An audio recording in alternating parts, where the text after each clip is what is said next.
for remote sensing. Dr. El-Baz is also a member of a team investigating the damage done to the desert. And he joins us now from our Washington bureau this morning. Good morning, Doctor. Good morning. I think most people, of course, think of the human toll that a war takes, but this particular conflict brought to the forefront also the ecological damage done to the area.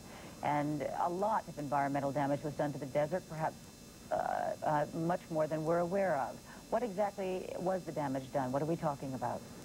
Yes, there has been a great deal of damage that most people have not really taken into account. And that is basically because the desert surface itself has been stable for perhaps 5,000 years due to the wind running across the surface for that many years, winnowing the fine-grained material, lifting the finest grains as dust, and moving the sand-sized particles into dunes until the whole surface is completely plain and the wind has no resistance. And that has been there for many, many years.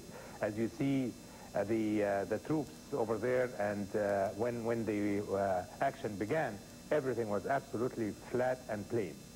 Now, because of all of the digging to build walls of sand, to hide military sites, and to actually surround tanks and things like that, there has been a great deal of digging of this desert and actually replacing what used to be a natural desert shield by craters, holes in the ground, and walls of dirt.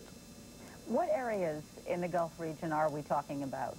We're basically talking about all of the areas that have been affected by all of this digging to hide the military encampments and sites and tanks and so on.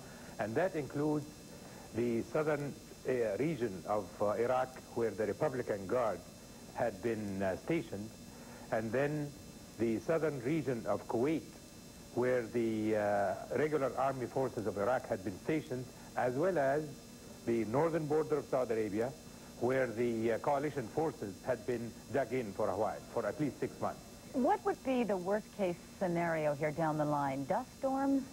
Yes, the wind, as it glides across the surface, if it finds any resistance, it picks up the material. For instance, as the wind moves along, if it finds a hole in the ground, it actually loops inside the hole and erodes more of it, making the hole bigger and deeper.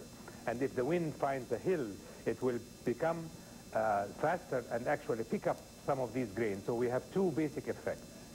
The finest particles will go up in the atmosphere as dust, and that can create havoc with aviation industries, airports and air flights, civilian and military. And then the other particles, the little bigger particles, would bounce on the ground and accumulate in the shape of dunes that would go on marching downwind. What do we do then to offset this kind of damage and to bring life back to normalcy there? The best thing that could be done is to actually bring the desert surface back to the original flat situation.